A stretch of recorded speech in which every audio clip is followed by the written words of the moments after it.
అప్పుడే కాదు, ఇప్పుడు కూడా భారత్ ఇటు బయట దేశాల వారికి ఒక నిధుల గని అని చెప్పుకోవచ్చు. ఎందుకంటే ఇక్కడి ఇళ్లల్లో చోరీ చేయడానికి ఎక్కడో బంగ్లాదేశ్ లాంటి పరాయి దేశాల నుంచి దొంగలు వస్తున్నారంటే పరిస్థితి ఏంటో అర్థం చేసుకోవచ్చు. గతంలో బ్రిటిషర్స్ ఇక్కడికి వచ్చి ఇక్కడున్న చాలా విలువైన సంపదను వాళ్ళ దేశాలకు తీసుకువెళ్ళిపోయారు. బ్రిటిషర్స్ను దొంగలుగా చూసింది మన దేశం. ఈరోజు బంగ్లాదేశ్ నుండి ఇక్కడికి వచ్చి ఇక్కడున్న మన ఇళ్లలో చోరీ చేసుకుని వెళ్తున్నారు. అదే జరిగింది ఆదిలాబాద్ జిల్లాలో. ఆ చోరగాళ్లను పట్టుకున్నాక గానీ తెలియలేదు వీళ్ళొచ్చింది పరాయి దేశమైన బంగ్లాదేశ్ నుండని. ఆ డీటెయిల్స్ ఏంటో మీరే చూడండి.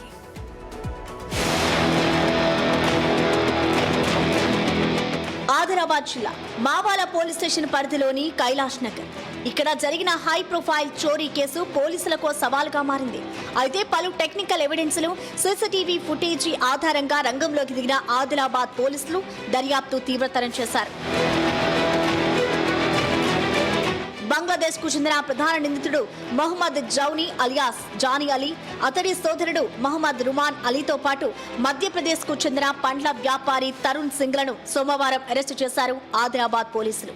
నిందితుల నుంచి 8 లక్షల విలువైన 73 గ్రాముల బంగారం, 151.30 గ్రాముల వెండి, 4270 నగదు, 5 ఐఫోన్లు, 2 శాంసంగ్ ఫోన్లు, ఒక ఐప్యాడ్ తో పాటు చోరీకి వాడిన 2 వీలర్ ని స్వాధీనం చేసుకున్నారు పోలీసులు.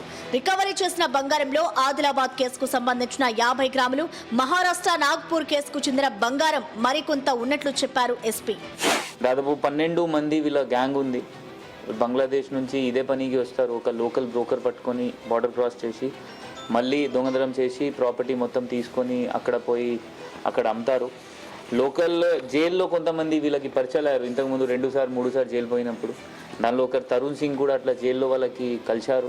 వివిధ రాష్ట్రాల పోలీసులతో సమన్వయం చేసుకుంటూ సీసీటీవీ ఫుటేజ్ సహాయంతో ముఠా కదలికలు పసిగట్టారు పోలీసులు.